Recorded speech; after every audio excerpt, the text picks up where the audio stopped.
अब हम क्या लिखेंगे यहाँ पर, हम इसी स्टेटमेंट को हम यूज़ करते हैं और हमने कंट्री अभी फ़िलहाल मैं लिखा रहने देता हूँ ताकि हमें नज़र आए। और तीसरा कॉलम में हम लिखा L.city, ठीक है, from countries C join region, इसकी ज्वाइनिंग हो गई। अब हमने क्या मेंशन किया कि दोबारा से ज्वाइन करो लोकेशंस को, और इसका एलियास क्या रख दिया L on L dot country ID equal to वो किसके C dot country underscore ID के। ज्वाइनिंग करने के लिए ज़रूरी है आपको पता होना चाहिए कौन से टेबल में कौन कौन से कॉलम्स हैं और कौन किससे मैच हो रहा है, ठीक है। और अब हमने इस क्यूरी को जब चलाया तो अब हमें पता चला कि ये रीजन है, इसमें ये कंट्रीज़ हैं और इन कंट्रीज़ के अंदर ये वो सिटीज़ हैं, इनकी इंफॉर्मेशन है। अब हमें अगर सिटी कंट्री नहीं देखना तो हम क्या करेंगे,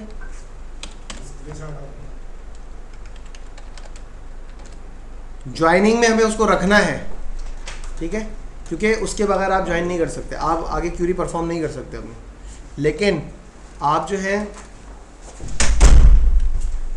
हमने सेलेक्ट की स्टेटमेंट से वो कॉलम हटा दिया, कमेंट्स कर दिया, ताकि ये जो है क्यूरी के अंदर आपका रिजल्ट में ये डेटा ना आए, ठीक है। इसी तरह से अगर हम कहें कि रीजन के अंदर हमने देखा ये सिटी कंट्रीज थे, कंट्रीज में ये सिटीज़ थे, सिटी के अंदर कौन कौन से डिपार्टमेंट्स हैं, तो हम क्या करेंगे, दोबारा से हमने लिखा ज्वाइन करो डिपार्टमेंट्स को, और इसका एलियास हमने दिया D on L dot location underscore ID equal to वो किसके D dot location underscore ID। Location ID होता है डिपार्टमेंट्स के टेबल में, वो मैच कर रहा होता है किससे लिंक होता है, लोकेशंस के टेबल से। और ऊपर हमने कहा कि L dot department underscore name print कर दो। अब हमें क्या बदल रहा है कि आपके पास, अब देखें पहले कितने ज़्यादा आ रहे थे रीजन्स, 3 आ रहे हैं यहाँ पर कितने 2 हो गए। इसका क्या मतलब हुआ कि 2 रीजन्स ऐसे हैं जिनके अंदर डिफरेंट सिटीज़ कंट्रीज़ के सिटीज़ हैं और इनमें आपके डिफरेंट डिपार्टमेंट्स मौजूद हैं। बहुत सारे रीजन्स ऐसे हैं जो कि आपने मेंशन तो किए हैं लेकिन उसमें कोई भी आपका डिपार्टमेंट मौजूद नहीं है, तो वो वहाँ से डायरेक्ट स्किप हो गया। एशिया के अंदर कोई भी नहीं है, गायब हो गया, ठीक है।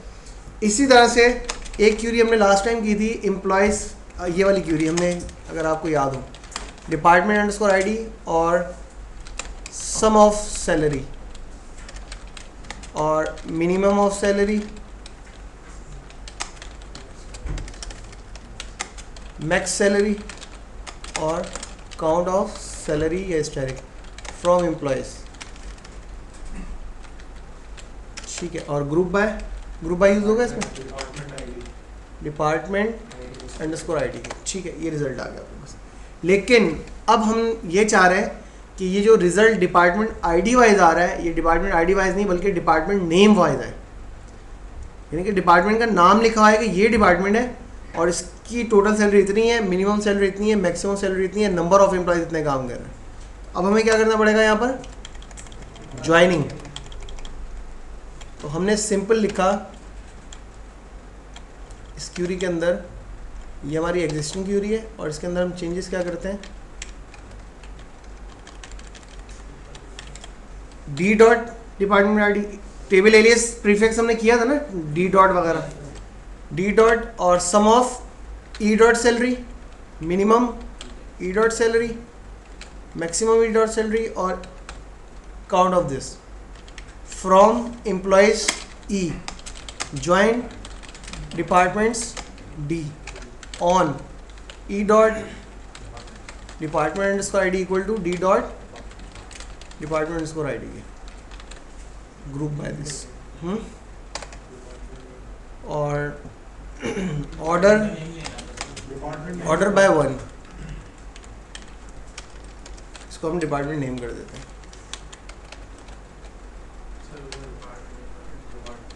यहाँ पर भी आपको डिपार्टमेंट नेम लिखना पड़ेगा ना, क्योंकि आपने ऊपर से चेंज कर दिया।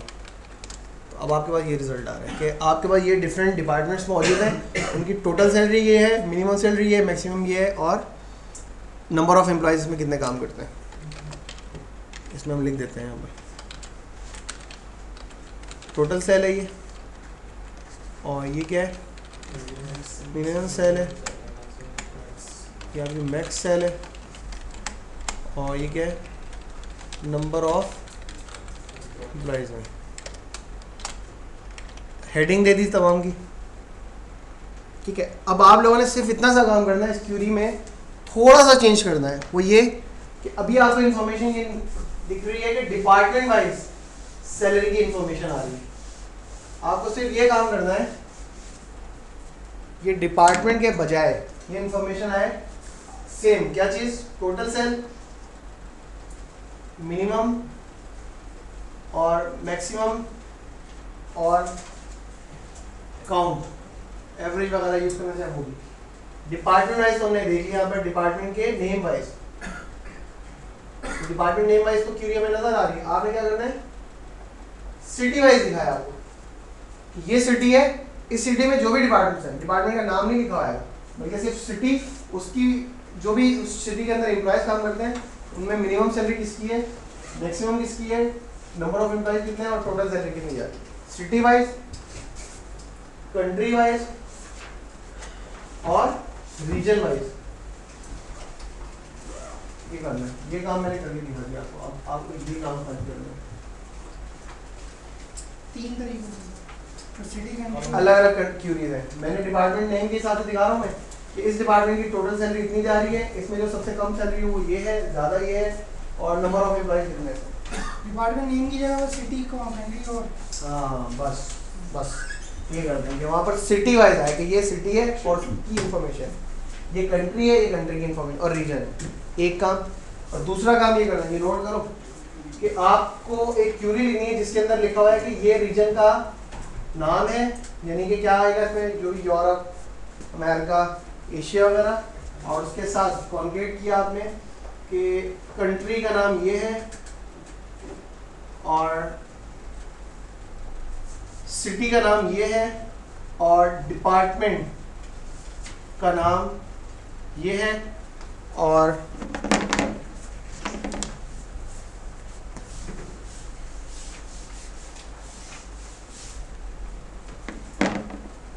उसमें जो एम्प्लॉय काम करता है उसका लास्ट नेम ये है, और उस एम्प्लॉय की जो जॉब है उसकी जॉब आईडी नहीं, उसका जॉब टाइटल क्या है।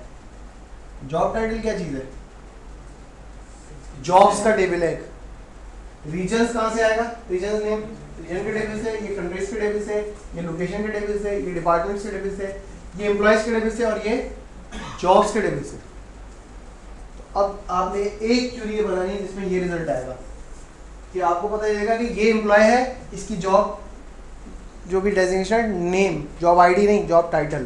सर ये जॉब्स का टेबल भी इसमें एचआर की, हाँ ये तमाम काम आपको एचआर के यूजर में करना है। सिलेक्ट स्टार्ट फ्रॉम जॉब्स, इनके जो शॉर्टकट लिखे हुए हैं ना कोड, ये पूरा टाइटल क्या है ये लिखा हुआ है। तो आपको इसमें 1 2 3 4 5 6 टेबल्स को ज्वाइन करना है। ज्वाइनिंग की कितनी कंडीशन लगेंगी, n-1, जितने नंबर ऑफ टेबल्स आप ज्वाइन करते हैं -1। 2 टेबल ज्वाइन करते हैं तो 1 कंडीशन लगती है, 3 करते हैं तो 2 लगती है, 5 करेंगे तो 4 लगेगी। तो n-1 जितने नंबर ऑफ टेबल्स आप ज्वाइन कर रहे हैं उसमें से -1 नंबर ऑफ -1 आपकी कंडीशंस में मिनिमम लगती हैं। एक्स्ट्रा आप कोई लगाना चाहें तो वो एक अलग चीज़ है। लास्ट नेम, जॉब टाइटल, ठीक है। और वो लास्ट टाइम जो दिया था असाइनमेंट वो हो गया था, कौन सा वाला, नंबर ऑफ एम्प्लॉयज बताने 1981 82 हाँ हाँ दोनों में यही बताना था। लेकिन वो एक में जो गया था, क्या किया था, क्यूरी बताओ। Select count asterisk number of employees है ये, ठीक है। और 2 4 ऑफ हाई डेट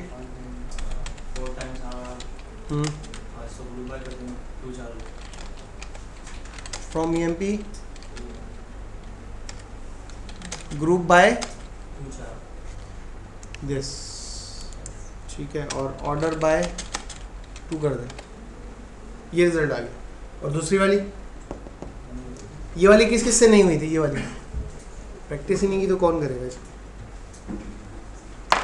चार्ज का ज्वाइनिंग का था, जी ज्वाइनिंग का एक क्वेश्चन एक था ना क्लार्क से पहले दिस चार्ज से पहले हायरिंग की। वो भी था, एक इसमें भी एक और क्वेश्चन। ये तो हो गया 1981 82 वो अलग-अलग कॉलम में है। हाँ कॉलम्स वो नहीं हो पा रहा, वो भी नहीं हुआ, कोशिश कर रहा था लेकिन हुआ नहीं। क्या समझ में नहीं आया। इसी रिजल्ट को आपने यूं कर देना, और कॉलम में डिवाइड हॉरिजॉन्टली लेकर आना, बस ये करना नहीं है। हो रहा था, कर रहा था। अगर मैं लिखूं सेलेक्ट और मैंने लिखा डिकोड, ठीक है, और डिकोड में मैंने लिखा 2 4 ऑफ हाई डेट, ठीक है, और हाई डेट में से एयर निकालो, ठीक है। इसमें से अगर 1980 लिखा हुआ है तो 1 लिखा हुआ आ जाए, वरना 0 लिखा हुआ आ जाए, ठीक है। और एलियस हमने इसका दे दिया 1980 फ्रॉम EMP। क्या रिजल्ट आ रहा है आपके पास? हमारे पास ये रिजल्ट आ रहा है कि 1980, अगर किसी एम्प्लॉय की हायर डेट 1980 है एयर, तो वहाँ पर 1 लिखा हुआ है, बाकी सब जगहों पर 0। एक बात हो गया। अब हो जाएगा। अच्छा। 0 रिप्लेस कर देंगे नल से और सम कर देंगे तो ये काउंट आ जाएगा। इसी तरह वो हर ईयर की एक ठीक है, इसी तरह से आपने इसको किया 81 82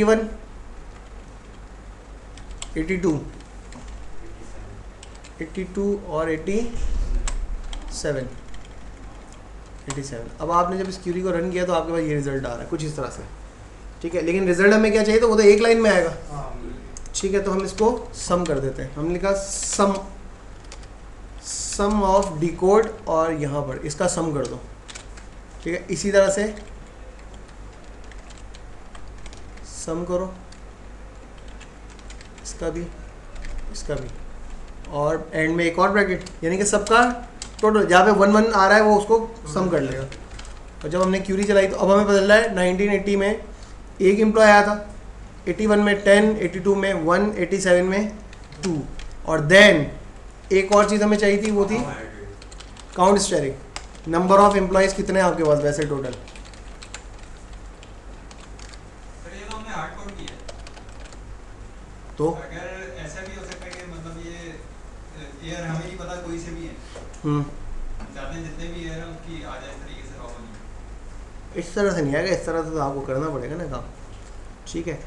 अच्छा, एक और क्वेश्चन आ गया दिमाग में मेरे, चलिए। अच्छा, ये लिख लिया, एक मिनट, लिखने की जरूरत थी। 1 मिनट सर, 1 मिनट हो गया। 30 सेकंड हुए सर, 30 अच्छा ना, सेकंड। लिखो। एक और क्यूरी आपने ये बनानी है, सिंपल सी। एक कॉलम आप प्रिंट कराएंगे जिसके अंदर लिखा होगा जॉब, उसके अंदर आपके पास जॉब जितनी भी हैं इसके अंदर डायनामिक हो जाएगा, इसमें आपको हार्ड कोडेड करने की जरूरत नहीं है। क्लर्क और सेल्समैन और आपके पास मैनेजर है और जो भी हमारा तमाम लिखे आ रहे हैं। डिपार्टमेंट नंबर 10 एक एलियस लिखा हुआ है, DPT 10, DPT 20 और DPT 30, ये 3 आपके पास लिखे हुए आ रहे हैं, ठीक है। डिपार्टमेंट नंबर 10 में कितने क्लर्क्स हैं? 2 है, 2 लिखे हुए। डिपार्टमेंट नंबर 20 में 1 है, 30 में भी 1 है। सेल्समैन यहाँ कोई भी नहीं, यहाँ कुछ भी नहीं लिखा है, नल। आप 0 लिख सकते हैं, लेकिन 0 ना लिखें तो बेहतर है, क्योंकि आपको रिजल्ट थोड़ा पढ़ने में मुश्किल होगी। यहाँ पर अगर ये जॉब नहीं है इस डिपार्टमेंट में तो नल लिखा हुआ जाएगा, यहाँ पे भी नल, और यहाँ पर अगर है तो इसमें आगे, इसमें 1 1 2 इस तरह से रिजल्ट चाहिए। मैट्रिक्स रिपोर्ट आपको बनानी है कि ये जॉब्स आपके पास अवेलेबल हैं और किस डिपार्टमेंट में नंबर ऑफ एम्प्लॉयज़ कितने हैं, कितनी जॉब्स हैं वो। अगर नहीं है तो वहाँ पे नल आ रहा है, अगर मौजूद है तो रिजल्ट आ जाएगा। मतलब डिपार्टमेंट नंबर 10 में क्लर्क 2 हैं, 30 में 1 है, 20 में 1 है। ठीक है, तो सिर्फ इतना सा करना है, आसान है ये भी, बहुत आसान है। है ना। ये तो मैं कह रहा हूँ बहुत आसान है, बस बहरहाल जो भी लॉजिक लगाएं अब आप इस पर लॉजिक लगा सकते हैं। अच्छा जी, इसके अलावा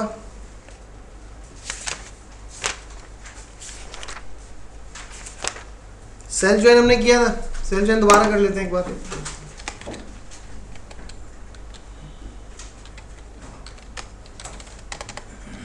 हमें ये रिजल्ट देखना है कि हमारे पास एम्प्लॉयज़ जो हैं इनके जो मैनेजर हैं इनकी आईडी लिखी हुई आ रही है, इन मैनेजर्स के नाम लिखे आने चाहिए।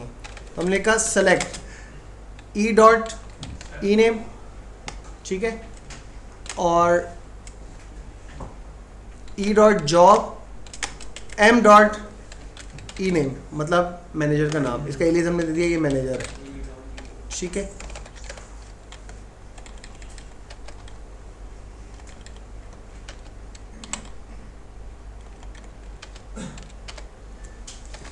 From emp e join emp m on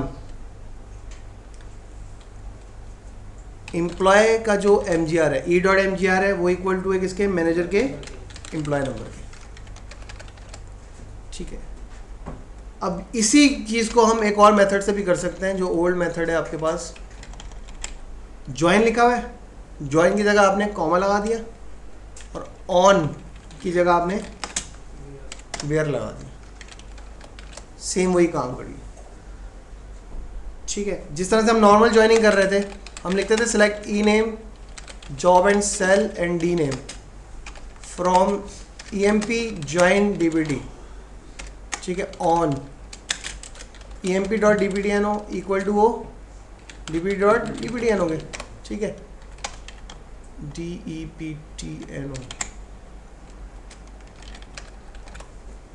ये तो सिंपल हमारा इक्वी ज्वाइन था। अब आपने सेम इसके अंदर क्या किया, ज्वाइन की जगह लिख दिया कॉमा और ऑन की जगह वेयर,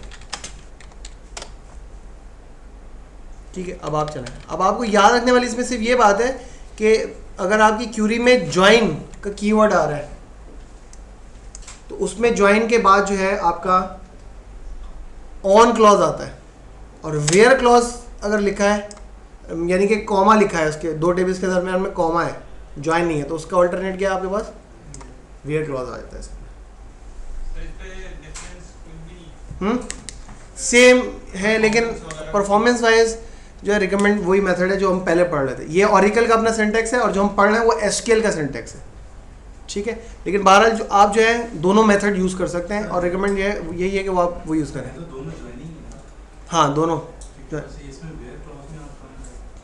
जी मल्टीपल ज्वाइनिंग कर सकते हैं टेबल्स की, जैसे हाँ एक टेबल को उससे हाँ, इसमें अगर आपको मल्टीपल ज्वाइनिंग करनी है तो हम इसको इस तरह से लिख देते हैं, वो तमाम फंक्शनैलिटी जो आप उससे परफॉर्म कर रहे थे परफॉर्म हो सकती है। ई डॉट जॉब, ई डॉट सेल और डी डॉट डी नेम, और हमने लिखा एस डॉट ग्रेड, ठीक है।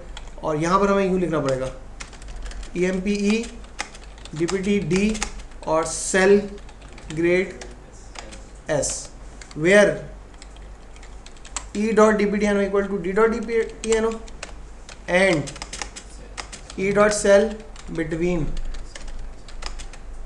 S dot low sal and S dot high sal के। एंड से ही कर दो, एंड लिख दिया।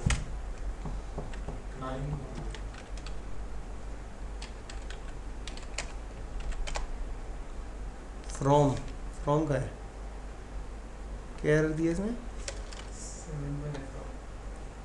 लाइन नंबर 6, मसला क्या है, कॉमा नहीं लगा हुआ यहाँ पर। तो आप मल्टीपल टेबल्स इसमें भी ज्वाइन करना चाहें तो कर सकते हैं, वो कोई इशू नहीं है इसके अंदर, ठीक है। अच्छा, अब हमने स्टार्ट में देखा था कि कुछ आपके पास डिपार्टमेंट ऐसे मौजूद हैं जैसे कि 40 एंड 50, जो कि डिपार्टमेंट तो है आपकी कंपनी में लेकिन इसमें कोई भी एम्प्लॉय काम नहीं करता, ठीक है। तो आपके पास ये क्यूरी भी आ सकती है सिनेरियो कि हमें वो डिपार्टमेंट्स देखने हैं जिनमें कोई एम्प्लॉय काम करता है या नहीं करता, वो भी लेकर आओ। बाय डिफ़ॉल्ट क्या होता है, इक्वी जॉइन या इनर जॉइन जिसको हम कहते हैं, मैच डेटा खाली आता है कि अगर एक डिपार्टमेंट है और उसमें एम्प्लॉयज़ काम करते हैं तो तब वो प्रिंट होता है। लेकिन अब हम चाह रहे हैं कि डिपार्टमेंट के अंदर एम्प्लॉय है या नहीं है, यानी कि एम्प्लॉय उसमें काम करता है या नहीं करता, फिर भी उसका नाम लिखा आना चाहिए। उसके लिए हम आउटर ज्वाइन यूज़ करते हैं, ठीक है। आउटर ज्वाइन के लिए हमने लिखा सेलेक्ट ई डॉट ई नेम और ई dot job E dot sal D dot D name from EMP, और अब हमने लिखा right outer join RIGHT right outer join DPT, ठीक है ये लिखा। और आगे कंडीशन तो आप वही लिखते थे जो आप ऑन क्लॉज में लिखते थे, on E dot DPTNO equal to वो D डॉट DPTNO। इसका मतलब क्या है कि अब दोनों टेबल से डेटा लेकर आओ, लेकिन राइट आउटर ज्वाइन, राइट का मतलब ये आपने जो कंडीशन लिखी हुई है इसके लेफ्ट साइड पे कौन सा टेबल है EMP लेफ्ट, और राइट साइड पे ये राइट का मतलब जो भी टेबल का नाम राइट साइड पे लिखा है इसका तमाम डेटा लेकर आना है, चाहे वो इस कंडीशन की बेस पर मैच हो या ना हो। यानी कि मैच डेटा तो लाना ही है, प्लस अनमैच डेटा भी लाना है। DEPTNO एलियस नहीं दिया हमने, अब हमने चलाया इसको, क्या रिजल्ट आ रहा है?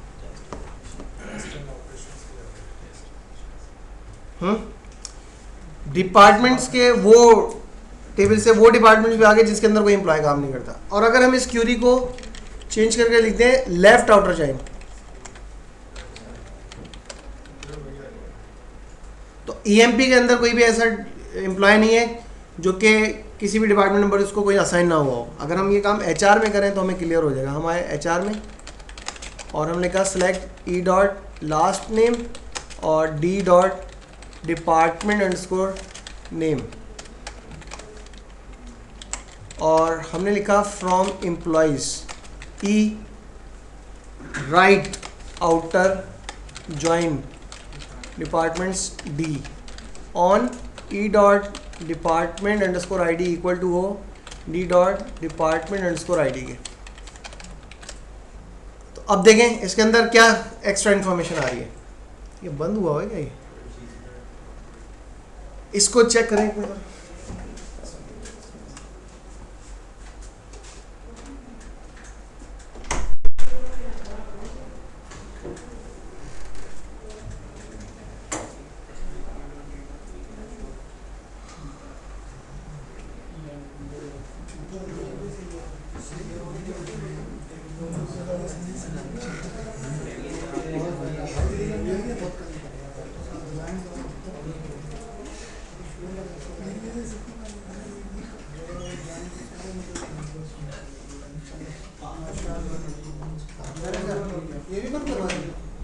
नहीं वो लाइट फ्लक्चुएशन हुई थी शायद बीच में, इसकी वजह से वो बंद हो गया। अच्छा जी, इसमें क्या रिजल्ट आया अब आपका कि वो एम्प्लॉयज जो कि किसी ना किसी डिपार्टमेंट में काम करते हैं वो आ रहे हैं, लेकिन वो डिपार्टमेंट्स जिनमें कोई भी एम्प्लॉय मौजूद नहीं है वो भी डिस्प्ले हो गए। अगर हम इसे राइट के बजाय लेफ्ट कर दें, ठीक है लेफ्ट, और अब आप चेक करें तो लेफ्ट का मतलब क्या, लेफ्ट साइड पे कौन सा टेबल लिखा हुआ है एम्प्लॉयज। एम्प्लॉयज टेबल के वो रिकॉर्ड यानी कि वो एम्प्लॉयज भी प्रिंट करो जिसको कोई भी डिपार्टमेंट असाइन नहीं हुआ। एक एम्प्लॉय ऐसा है जो हमने लास्ट क्लास में शायद देखा था, ये वो एम्प्लॉय है जिसका डिपार्टमेंट नंबर नल है। अब नल है का मतलब क्या होगा, ये एम्प्लॉय किसी भी डिपार्टमेंट में काम नहीं करता, इसकी सिर्फ एंट्री मौजूद है आपके पास, ये आ गया आपके पास, ठीक है। अगर हम लिख दें फुल आउटर ज्वाइन, तो फुल आउटर ज्वाइन का मतलब होता है बोथ साइड, कि बोथ साइड का डेटा जो है मैच और अनमैच लेकर आ जाओ। 123 रिकॉर्ड्स हैं। अब इसमें देखें आप वो डिपार्टमेंट्स भी आ रहे हैं जिसमें कोई एम्प्लॉय काम नहीं करता, ये एम्प्लॉय भी मौजूद है जो किसी डिपार्टमेंट में मौजूद नहीं। सर इसका मतलब कंडीशन लगाने का कोई फायदा नहीं है? नहीं, कंडीशन की बेस पे तो कौन से कॉलम की बेस पे मैच चेक किस कॉलम पे कर रहा है, ठीक है। यानी कि ये देख रहा है कि यहाँ पर 10 है मेन में, यहाँ पे 10 के रिकॉर्ड्स हैं, यहाँ 20 है, इधर 20 नहीं है, तो 10 के तो उठाओ, लेकिन अगर 20 नहीं है तो तब भी ये रिकॉर्ड उठा लो। कोई ना कोई आपको कंडीशन तो देनी पड़ेगी ना, यानी कि मैच डेटा तो आना ही आना है, तो वो मैच डेटा की कंडीशन है। इसके अलावा भी अगर कोई रिकॉर्ड है तो अगर आपने राइट लिखा है तो राइट साइड वाले वो भी ले आओ, लेफ्ट लिखा है तो लेफ्ट वाले ले आओ, और फुल लिखा है तो बोथ साइड के लेकर आ जाओ। इसका क्वेश्चन आता है पेपर में, 2 से 3 क्वेश्चन है जी। सही, जो तीनों कंडीशंस हैं इनर आउटर ये सिर्फ आउटर में लिखती हैं, उसके अलावा भी लिखती हैं, इनर में। ये आउटर में है, आउटर का मतलब है अनमैच डेटा भी लेकर आ रहे हैं उसमें, ठीक है। इनर का मतलब वही है इक्वी ज्वाइन, जो मैच डेटा लेकर आ रहे हैं ना उसको आप इनर ज्वाइन भी कहते हैं, इक्वी ज्वाइन जो होता है आपका।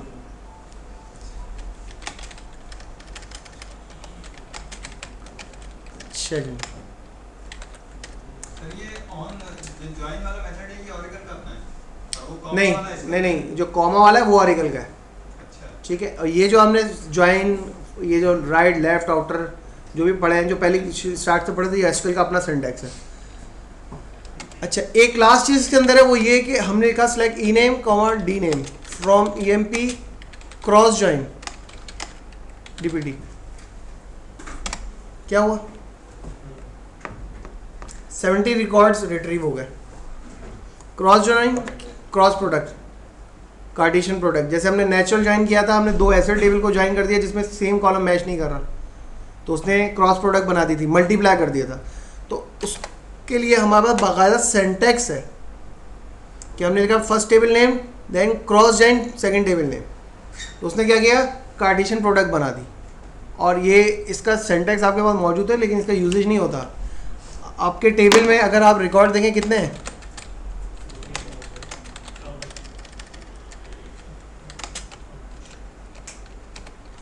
ईएमपी के अंदर 14 है और डीबीटी के अंदर 5 है, ठीक है। अब इतने से रिकॉर्ड्स के अंदर इसने 70 कर दिया, मल्टीप्लाई कर दिया। जहाँ पे लाखों रिकॉर्ड होंगे वहाँ क्या करेगा फिर? वहाँ आपका डेटाबेस बैठ जाएगा, बल्कि लेट जाएगा पूरा, उतना बेड़ा गर्क हो जाएगा उसका। तो ये क्रॉस प्रोडक्ट के लिए बाकायदा आपके पास सिंटैक्स भी है। और अगर आपने क्यूरी में इनवैलिड क्यूरी लिख दी ज्वाइनिंग में, जैसे कि अभी हमने नेचुरल ज्वाइन में भी देखा था, like E name comma grade from EMP natural join sal grade, sal grade, तो ये क्रॉस प्रोडक्ट बना रहा है, ठीक है। एक इस वजह से बन रही थी क्योंकि आपने नेचुरल ज्वाइन यूज़ के लिए दोनों में कोई कॉलम मैच ही नहीं हो रहा, ये प्रॉब्लम आ गया। एक हमने क्रॉस प्रोडक्ट देख लिया। एक अगर मैं लिखूँ सेलेक्ट ई नेम और डी नेम पे करके देखते हैं, फ्रॉम ईएमपी कॉमा डीपीटी, आपने वेयर क्लॉज नहीं लगाई, इनवैलिड क्यूरी, आपने आधी क्यूरी लिख दी इसके अंदर, तो इसमें क्या किया इसने, इसमें भी क्रॉस प्रोडक्ट बन जाएगी। तो 3 मेथड्स हो गए आपके पास कि आप इसको यूज़ कर सकते हैं। अगर आपने नेचुरल ज्वाइन यूज़ किया और उसके अंदर आपने दो ऐसे टेबल्स को ज्वाइन कर दिया जिसमें कॉलम ही मैच नहीं हो रहे, क्रॉस प्रोडक्ट बन गई। क्रॉस ज्वाइन आपने लिखा तो बाकायदा फिर बन गई। और आपने एक पुराना मेथड जो ऑरिकल का आपने वो यूज़ किया और इसमें आपने सिर्फ ये बताया कि इन दो टेबल्स को ज्वाइन कर दो और वेयर कंडीशन आपने नहीं दी, तो इसके अंदर क्या हुआ, इसमें भी क्रॉस प्रोडक्ट बन जाएगी।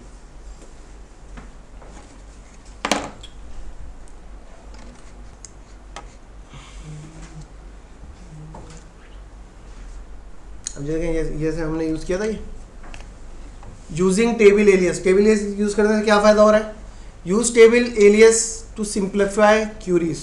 एक तो हमें भी पता चल जाता है कि भाई ये टेबल, ये कॉलम कौन से टेबल से आ रहा है, ऑरिकल को भी पता चलता है, जिसकी वजह से use table alias to improve performance आपकी बेहतर हो जाती है। इसी तरह से ऑन क्लॉज हमने यूज़ की थी जिसमें हम कंडीशन खुद बता रहे हैं। सेल्फ ज्वाइन हमने यूज़ किया, जिसका मतलब है सेम टेबल के अंदर आप ज्वाइनिंग कर रहे हैं कि एम्प्लॉयज़ भी उसी के अंदर हैं और उनके मैनेजर्स भी उसी के अंदर हैं। अब इनको आपने देखना है, ये हो सकता है, ये सेम वही कंडीशन है। अप्लाइंग एडिशनल कंडीशन क्या है, आप मल्टीपल जो आपने ज्वाइनिंग की कंडीशन लिखी है उसके अलावा आप कुछ और देखना चाह रहे हैं। यानी कि अगर मैं लिखूं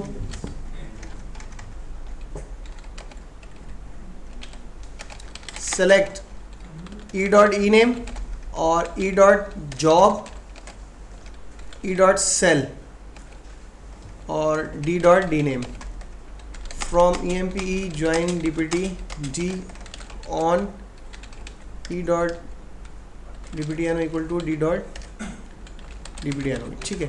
and E dot job equal to हो मैनेजर के, यानी कि मैंने मजीद रिस्ट्रिक्शन लगा दी कि इनको ज्वाइन करके मुझे इन्फॉर्मेशन तो देखनी है, लेकिन सिर्फ उनकी जो कि जिनकी जॉब जो है मैनेजर है, ठीक है। इसी तरह से मैंने एक और कंडीशन लिख दी कि इसके अलावा and E dot sal greater than 2500, कि वो एम्प्लॉयज़ जिनकी सैलरी मैनेजर हो और उनकी सैलरी 2500 से भी ज़्यादा हो। दो ही रिकॉर्डिंग है इसके, तीन थे, हाँ एक की 24-50 थी और वो रिकॉर्ड नहीं आया इसमें। तो आप इसमें कंडीशंस वगैरह लगाना चाहें तो वो भी यूज़ कर सकते हैं। एक चीज ये पूछना था, जैसे हम लोग एक कॉलम का नाम दे रहे हैं ई डॉट ई नेम, इससे पता चला एम्प्लॉयज के टेबल से ई नेम उठा रहा है। क्या इस तरह हम यूज कर सकते हैं ई डॉट स्टार अगर पूरी चीजें उठानी ई डॉट स्टार यूज़ नहीं होता, पहले ये एक मेथड है तो, लेकिन परफॉर्मेंस इशू है उसमें, ठीक है, तो उसका तस्करा भी मैं इस वजह से नहीं कर रहा। अगर हमें पूरा अगर उठाना हो तो उसके लिए फिर पूरा टेबल आमतौर पे नहीं उठाते हम, ठीक है। वजह क्या है, क्योंकि जब आप टेबल पे काम कर रहे होते हैं, ये तो आपके पास जो बहुत छोटा सा टेबल है, ठीक है, तो इन्वायरमेंट के अंदर जब आप जाते हैं तो टेबल्स जो हैं उनमें बहुत ज़्यादा कॉलम्स होते हैं एक बार, तो उसमें आपको जो है इस वजह से आप तमाम कॉलम नहीं उठा सकते। तमाम कॉलम उठाने का मतलब है आपको ये रिपोर्ट पेज पे प्रिंट आउट निकालनी है, तो आप लिमिटेड इन्फॉर्मेशन देखते हैं, ठीक है। ये है, क्या कह रहा है, मोबाइल, अच्छा, ठीक है। दूसरी बात ये कि आप जो है इसके लिए आपके पास जब आप आगे बढ़ेंगे तो रिपोर्ट्स में ये क्यूरी बिल्डर होता है आपके पास, जिसमें आपको क्यूरी लिखने की भी ज़रूरत नहीं पड़ेगी। आप जो है अगर इसमें चेक करें, हमारे पास रिपोर्ट बिल्डर है ना, तो क्यूरी आप लिखे भी नहीं, ये आपके पास टेबल्स दिखा देगा कि इसमें ये कॉलम्स हैं, आप सिर्फ क्लिक करके बता दें मुझे ये कॉलम्स चाहिए, खुद ही लेकर आ जाएगा।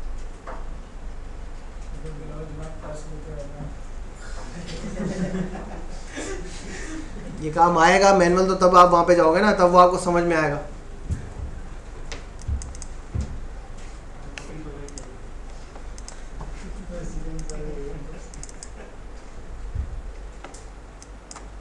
ये आ रहा है क्यूरी बिल्डर, इस पर आप क्लिक करें, यूज़र नेम पासवर्ड पूछ रहे हैं, हम कनेक्ट हो गए। और अच्छा, इससे नहीं कनेक्ट, इसमें टेबल कम है, हम आते हैं कनेक्ट, हमने किया HR से, ठीक है। अब आप आए क्यूरी बिल्डर, अब आपको HR के टेबल नज़र आ रहा है, ठीक है। अब मैं यहाँ से बता दी, अब आधे से ज़्यादा क्या करेंगे, यहीं से, बल्कि आप लोगों के पास हो सकता है ये सॉफ्टवेयर ही ना हो, यहीं से क्यूरी देख कर ना वहाँ पे छाप देंगे। अगर मैं कहूँ डिपार्टमेंट्स का टेबल चाहिए मुझे, एम्प्लॉयज़ का चाहिए और लोकेशंस क्लोज, कौन सा टेबल चाहिए, हमने कहा कि डिपार्टमेंट्स का जो टेबल है इसमें से मुझे डिपार्टमेंट का नाम चाहिए, यहाँ से लास्ट नेम, जॉब और सैलरी चाहिए, और यहाँ से सिटी चाहिए, ठीक है। पूरी कंडीशन, पूरी क्यूरी उसने खुद ही बनाई और हमने नेक्स्ट कर दिया, सब कुछ खुद ही कर दिया उसने, क्योंकि ये काम आपको मैनुअली ही करना है, ठीक है। आप इसमें ये भी ऑप्शन है किसी का टोटल वगैरह देखना चाहे, मैंने कहा इसका टोटल दिखा दो।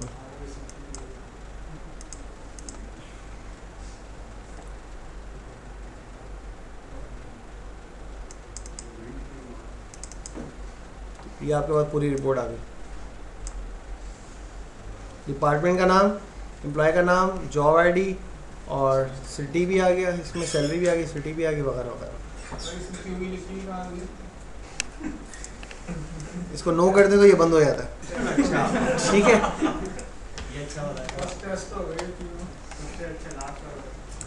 अच्छा, 3-वे ज्वाइनिंग क्या होती है कि आप 2-3 टेबल की बेस पे ज्वाइनिंग कर सकते हैं, ये हमने अभी स्टार्ट में की थी, ठीक है। यानी कि इसमें क्या कर रहा है, डिपार्टमेंट्स, एम्प्लॉयज़ और लोकेशन, 3 टेबल्स को ज्वाइन किया जा रहा है। एम्प्लॉय के टेबल से एम्प्लॉय आईडी आ रही है, सिटी से सिटी का नाम आ रहा है, और डिपार्टमेंट नेम डिपार्टमेंट से आ रहा है आपके पास। नॉन इक्वी ज्वाइन हमने देखा था क्या था, जो इक्वलिटी के बेस पे नहीं हो रहा था, जो कि हमने ग्रेड्स निकाले थे, कोई एग्जाम्पल है इसकी।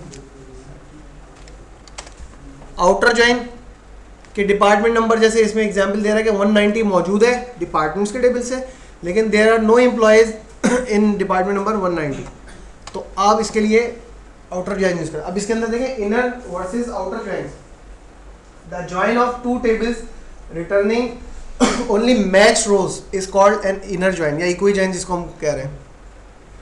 A join between 2 tables that returns the result of the inner join as well as the unmatched rows from the left or right table is called a left or right outer join.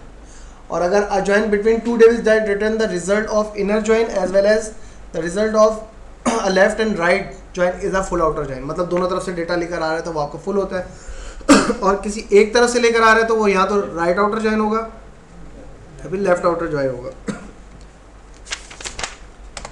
ये इसकी example है, left outer join.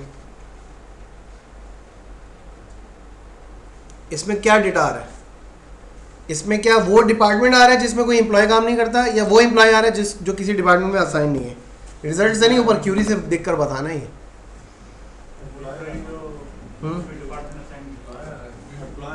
हमें जो है नीचे देखने की जरूरत नहीं है, लेफ्ट मीन लेफ्ट वाले टेबल का मैच और अनमैच डेटा आएगा बस। इसी तरह से राइट, ये क्या कर रहा है कि वो डिपार्टमेंट्स जो डिपार्टमेंट राइट साइड पे लिखा हुआ है, तो यानी कि वो डिपार्टमेंट जिसमें कोई एम्प्लॉय काम करता है या नहीं करता, दोनों वो डेटा लेकर आ जाओ बस। फुल आउटर बोथ, दोनों डेटा लेकर आओ, चाहे दोनों टेबल्स के अंदर मैच हो रहा हो या मैच ना हो रहा हो। कंडीशन प्रोडक्ट क्या था, जब हम ज्वाइन कंडीशन हमने नहीं लिखी थी तब हो सकता है, या ज्वाइन कंडीशन आपकी इनवैलिड हो तब हो सकता है, या बाकायदा आप जो है क्रॉस ज्वाइन के सिंटैक्स से क्रिएट कर सकते हैं। कंडीशन प्रोडक्ट क्या थी, पहले टेबल की रो दूसरे टेबल की रो के साथ, हर रो के साथ प्रिंट हो जाती है। 20 × 6 = 160 रिकॉर्ड्स आ जाएंगे आपके पास। और सिंटैक्स क्या है इसका, सिंपल क्रॉस ज्वाइन लिख दें आप सेकंड टेबल का नाम, ये आपका क्रॉस प्रोडक्ट बना देगा। ये हमारा चैप्टर कंप्लीट हो गया, जल्दी हो गया। अच्छा,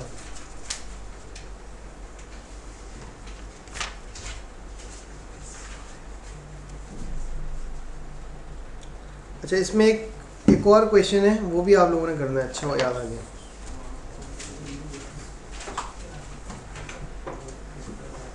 हमें जो है एम्प्लॉय का लास्ट नेम देखना है, ठीक है, लास्ट नेम, उसकी जॉब आईडी देखनी है, वो क्या जॉब करता है, उसके डिपार्टमेंट की आईडी देखनी है। ये एचआर के यूजर की बात होगी, डीपीटी आईडी और डीपीटी नेम, डिपार्टमेंट नेम, वो देखना है। लेकिन उन एम्प्लॉयज की ये इंफॉर्मेशन देखनी है जो कि टोरंटो में काम करते हैं। टोरंटो क्या है, सिटी है, बस ये मैं बता, ठीक है। हमें एम्प्लॉय का लास्ट नेम, उसकी जॉब क्या है, वो किस डिपार्टमेंट में काम करता है, उसकी डिपार्टमेंट की इन्फॉर्मेशन देखनी है, लेकिन सिर्फ उन एम्प्लॉयज की देखनी है जो कि टोरंटो के अंदर जॉब करते हैं। सब आसान है।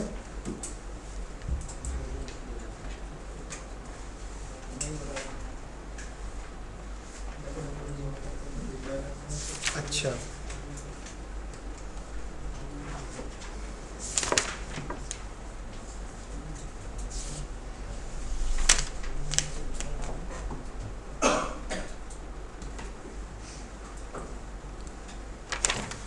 हो जाएगा।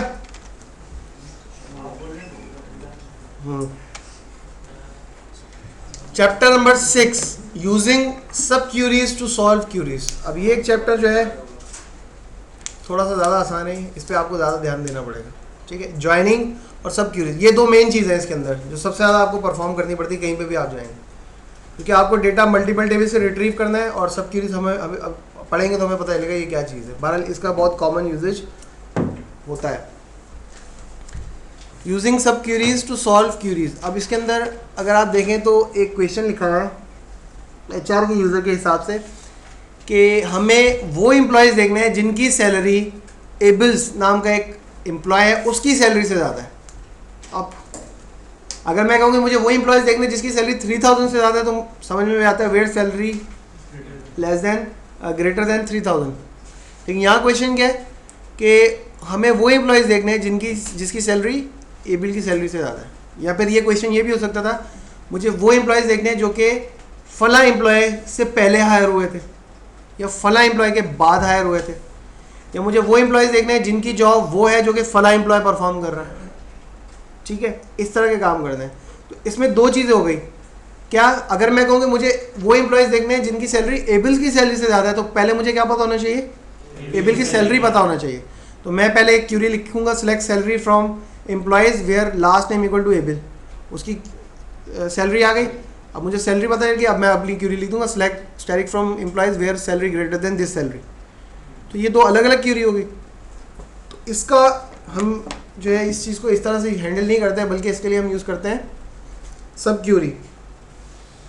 सब क्यूरी क्या चीज़ है कि आप जो ये सेलेक्ट की क्यूरी यूज़ कर रहे हैं, इस क्यूरी के अंदर एक और क्यूरी, नमाज के बाद कर लेंगे, कोई मतलब नमाज के बाद दोबारा कर लेंगे। क्या टाइम हो गया?